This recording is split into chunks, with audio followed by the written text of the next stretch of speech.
The night was quiet, the kind of stillness that makes you second-guess every sound. But it wasn't the creak of the floorboards or the whisper of the wind that sent a chill down my spine, it was the look in his eyes. Ethan had always been my rock, my son, my confidant. But tonight, as the firelight danced across his face, I realized I didn't know him at all, not like this. Winter had always brought a certain stillness to the house, a quiet that wrapped everything in reflection. This year was no different. Snow blanketed the streets outside, and the soft hum of the heater filled the silence within. For months, it had been just me and Ethan in this too-big house, a space once alive with the laughter of family but now subdued. Ethan had moved back in after his engagement ended disastrously. The heartbreak had shattered him in ways I hadn't seen since he was a child. His fiancée's betrayal had left him sitting at the kitchen table late at night, staring at the ring he'd never get to place on her finger. He was 24, strong, capable, and heartbreakingly kind, but in those moments, he was just my son, trying to piece his life back together.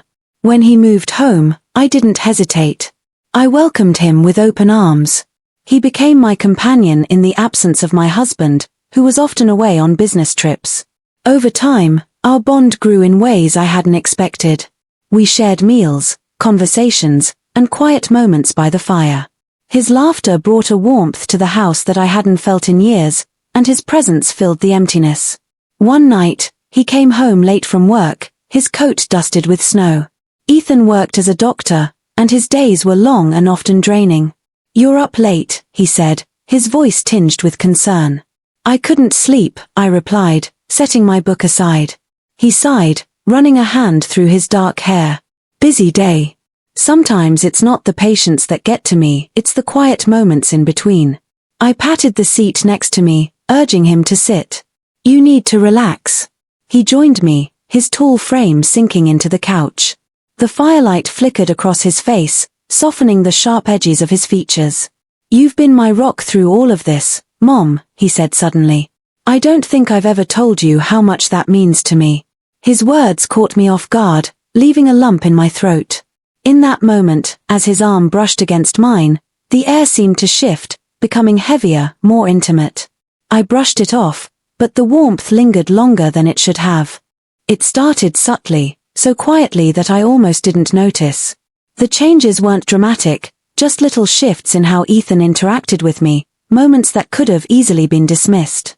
But the longer I thought about them, the harder it became to ignore the pull of something unspoken between us. Ethan had always been caring and attentive, but lately, his gestures felt different. When he leaned in to kiss my cheek, his touch lingered. When we talked, his gaze seemed to hold mine for just a moment too long. I told myself it was my imagination, that I was overanalyzing the natural closeness of a mother and son. But a part of me knew better. One evening, as we sat on the couch watching a movie, the tension became undeniable. The firelight cast a warm glow across the room, and I was tucked under a blanket, trying to focus on the screen. Ethan sat beside me, his presence warm and solid. At first, it was comfortable, just like it had always been. But then his hand brushed mine, and instead of pulling away, we both froze. Neither of us spoke, the silence between us growing heavier with each passing second. Finally, I shifted, pulling my hand back under the blanket. "You should pick the next movie," I said quickly, trying to lighten the mood. "Sure," he replied, his tone neutral, but his eyes flicked to mine briefly, as if he were searching for something. Over the next few days, the air between us grew charged.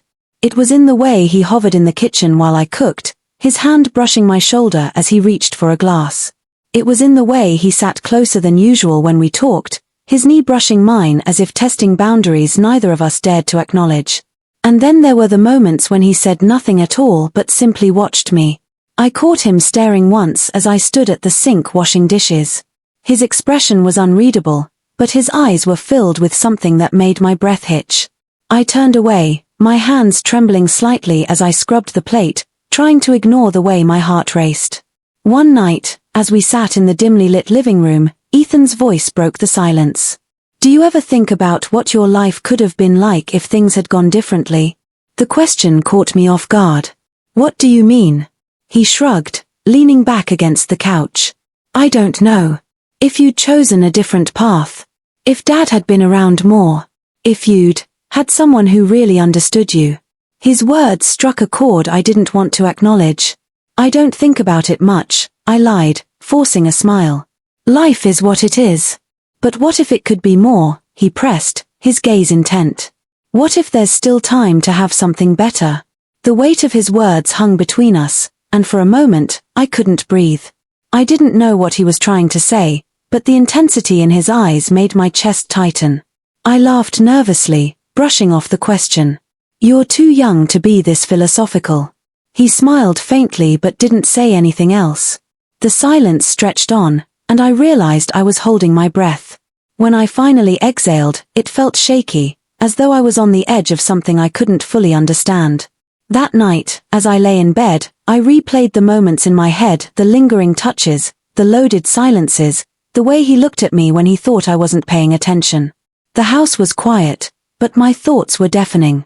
Something had shifted between us, and no matter how much I tried to deny it, I couldn't ignore the truth. This wasn't just in my head. The atmosphere in the house had become almost unbearable. Every interaction with Ethan seemed to carry a weight I didn't know how to address, a pull that left me confused and unsteady. The way he spoke to me, the way his hand would linger on mine, even the way his gaze followed me as I moved around the room, it all felt charged, like a current running beneath the surface of our lives. One evening, as the snow fell in thick flakes outside, we sat together in the living room. The fire crackled softly, casting flickering shadows across the walls. I had prepared dinner, a rare indulgence of roasted vegetables, oysters, and garlic butter, and we shared the meal in an unusual silence. Ethan complimented the food, his voice warm and sincere, but there was a tension in his posture, a tightness in his smile. You've outdone yourself, he said, raising his wine glass in a quiet toast. You always make everything feel special. I laughed softly, trying to shake off the odd feeling in my chest. I just wanted to do something nice for you. You've been working so hard lately. You don't have to, he replied, his tone dipping into something deeper, something I couldn't quite place. You've done more for me than anyone ever has. His words lingered, heavy and intimate, and for a moment, I couldn't look at him. Instead, I busied myself clearing the plates, hoping the motion would distract me from the way my heart was racing. But Ethan followed me into the kitchen, his presence a steady warmth at my back. Let me help, he said, reaching past me to grab a dish towel.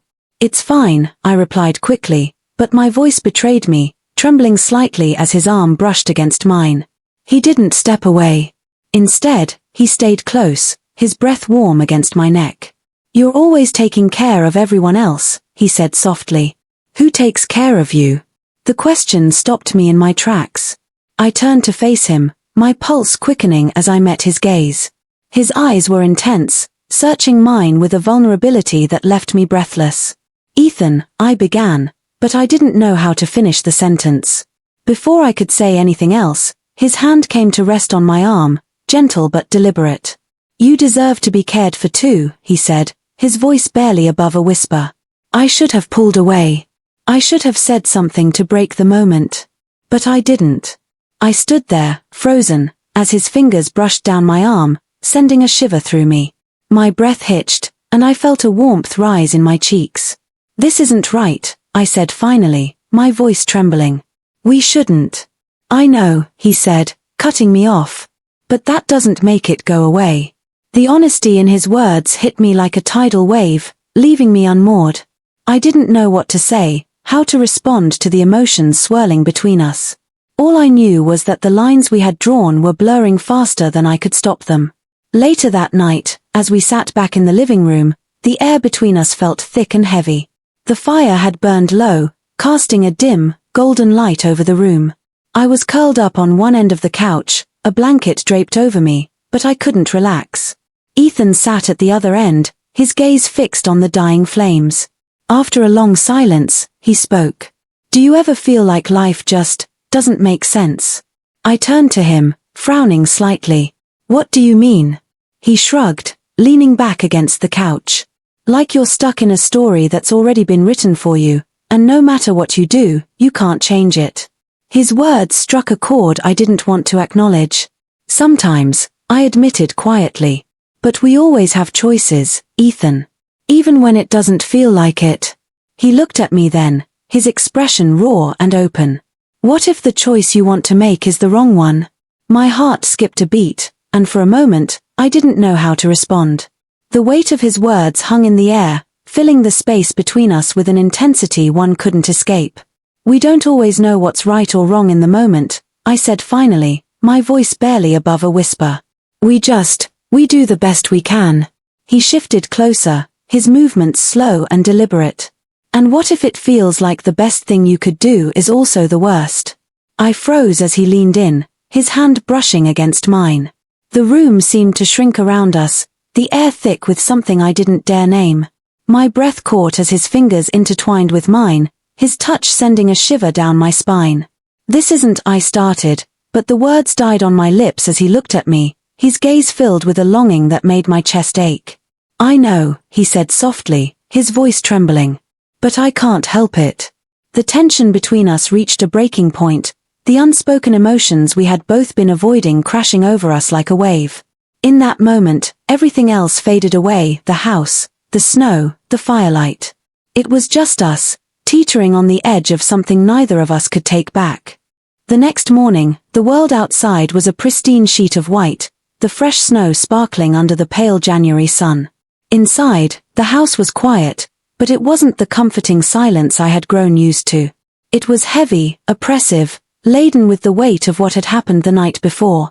I barely slept, my mind replaying every second of that moment between Ethan and me, the way his hand lingered on mine, the tremor in his voice as he spoke, and the unspoken emotions that had filled the room like a tangible presence. I kept telling myself it hadn't gone too far, that we hadn't crossed a line, but I knew that wasn't true. We were standing on the edge, and it felt like we were only a breath away from falling. Ethan was already awake when I came downstairs, standing at the kitchen counter with a mug of coffee in his hand. He turned when he heard me, his expression a mix of hesitation and something I couldn't quite name. Morning, he said softly. Morning, I replied, my voice barely above a whisper. I avoided his gaze, instead busying myself with pouring a cup of coffee, though my hands were trembling so badly I nearly spilled it. We sat across from each other at the table, the silence stretching between us. I could feel his eyes on me, the weight of his stare making my skin prickle. Finally, he broke the silence. About last night, he began, his voice tentative. I froze, my grip tightening on the mug in my hands. Ethan, we don't need to talk about it, I said quickly, my words rushed and shaky. But we do, he insisted, his tone firm but not unkind. We can't just pretend it didn't happen. I looked up at him then, my heart pounding in my chest. What is there to say? We both know it was wrong. He flinched at the word, his jaw tightening. Was it? He asked, his voice quiet but intense. Or are we just telling ourselves that because it's what we're supposed to believe? Ethan, stop, I said, my voice trembling. This isn't right. You're my son. And you're my mother, he said, his voice breaking slightly. But that doesn't change how I feel. His words hung in the air, and I felt my chest tighten. We can't, I whispered, tears welling in my eyes. We can't do this.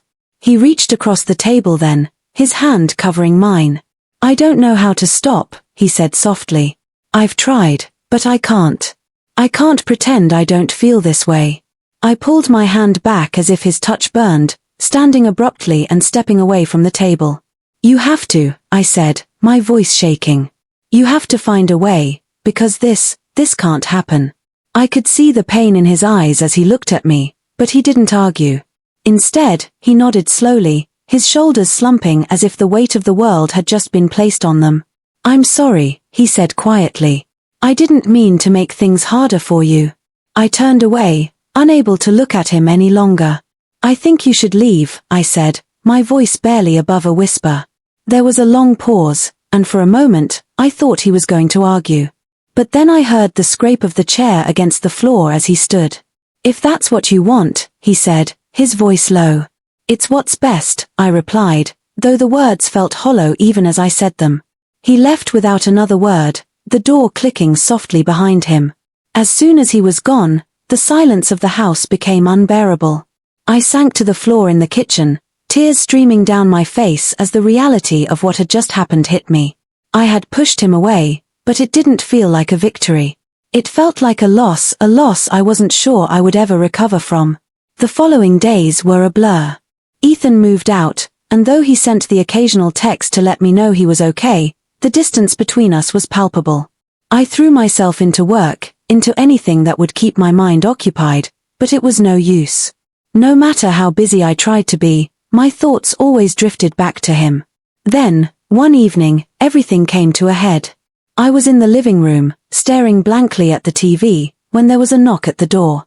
My heart leapt into my throat as I went to answer it, half hoping, half dreading who I would find on the other side. It was Ethan. He stood on the porch, his expression conflicted. "I know I shouldn't be here," he said, his voice quiet. But I couldn't stay away. I hesitated, my hand still on the doorknob. "Ethan, you can't just—" "I know," he interrupted. "But we need to talk. Please." Against my better judgment, I stepped aside, letting him in.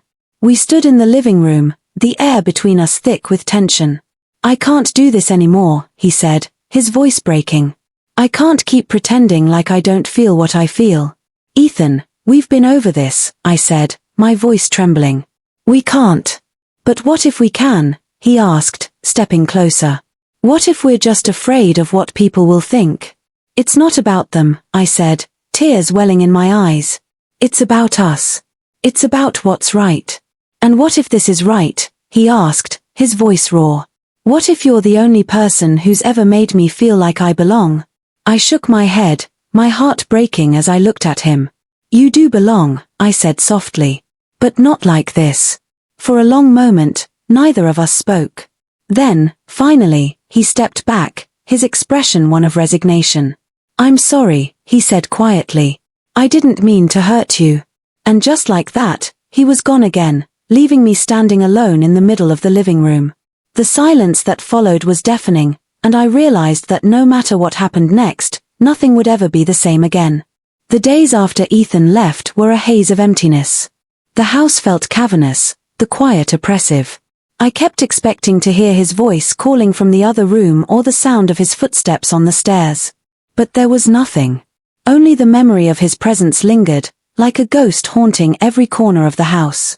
Mom called one evening, her voice chipper and oblivious to the storm that had overtaken my life. "How are you, dear?" she asked. "It's been a while since we've talked." "I'm fine," I lied, forcing a smile she couldn't see. "Just keeping busy." She launched into a story about her garden, completely unaware of how close I was to breaking. It was a relief, in a way. She didn't know, couldn't know, and that meant I didn't have to face her disappointment. But the guilt was always there, simmering beneath the surface. At work, I buried myself in tasks, staying late to avoid coming home to the suffocating silence. My colleagues commented on my focus, praised my productivity, but they didn't see the cracks beneath the surface.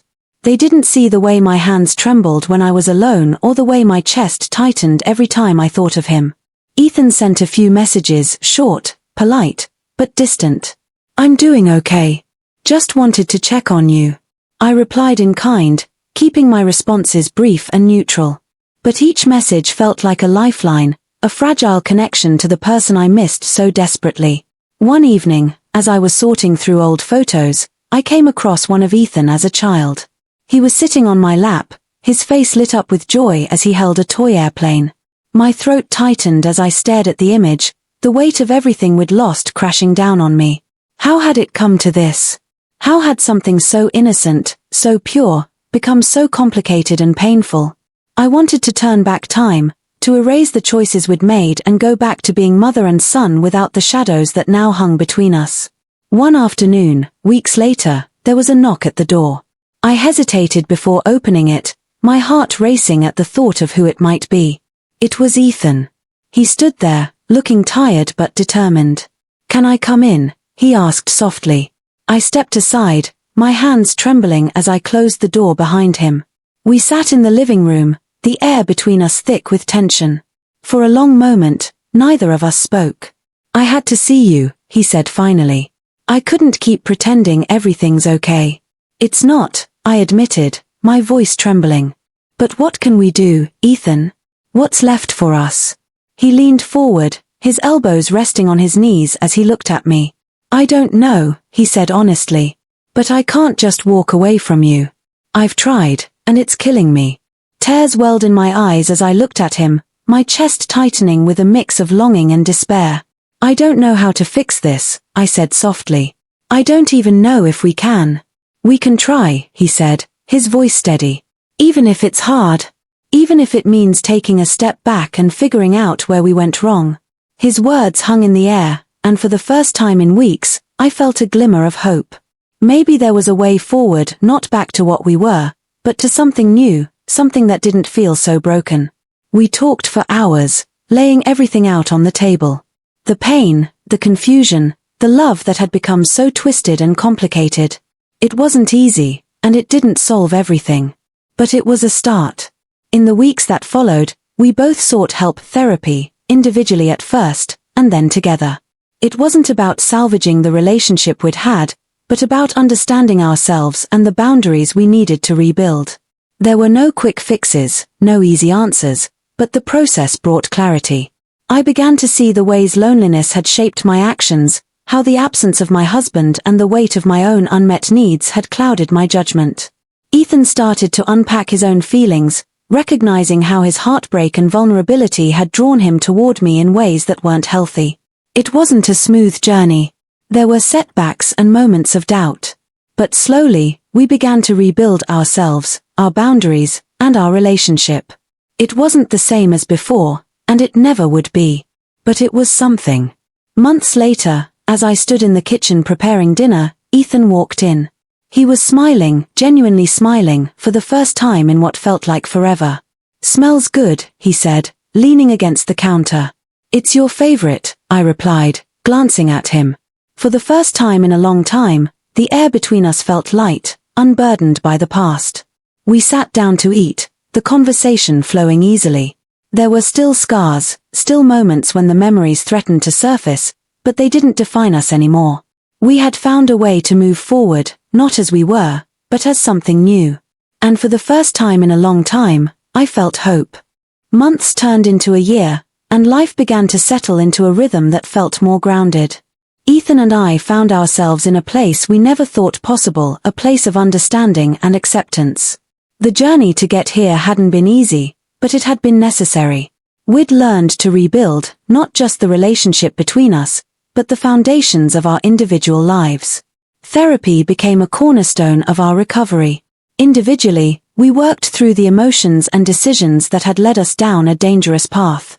For me, it meant confronting years of loneliness and unmet emotional needs that I had buried beneath the guise of being a mother and wife. For Ethan, it was about understanding the heartbreak and vulnerability that had driven him to seek comfort in ways he hadn't anticipated. Together, we addressed the boundaries we'd blurred and made a commitment to redefine them. It wasn't an easy process. There were moments of tension, setbacks, and raw conversations that left us both emotionally drained. But those moments also brought clarity and healing. We began to recognize that our bond, while deep and enduring, needed to exist within the context of respect and distance. Through this process, I also started reconnecting with parts of myself that I had neglected for years. I joined a book club, started painting again, and even reached out to old friends I had lost touch with. Ethan threw himself into his career, finding fulfillment in his work as a doctor and rediscovering the sense of purpose that had once driven him. Slowly, our lives became less entangled and more balanced. One evening, as we sat in the backyard, the crisp autumn air swirling around us, Ethan turned to me. "Do you think we'll ever be able to forget?" he asked, his voice soft. I thought about it for a moment before replying. "No," I said honestly. "But maybe we're not supposed to. Maybe we're meant to remember so we can learn from it." He nodded, a small smile playing on his lips.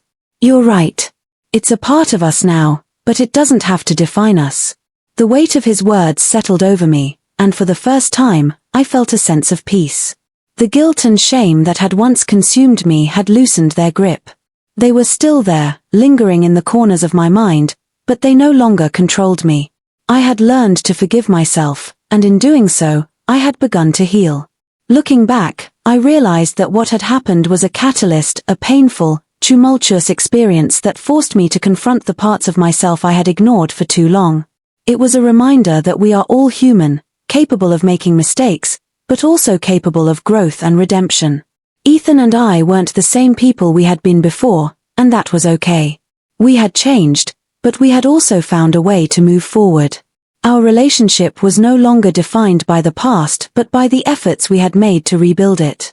As I sat there with him, watching the leaves fall from the trees, I felt a sense of gratitude.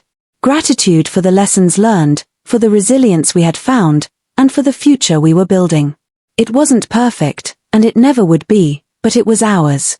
Because in the end, life is about more than the mistakes we make.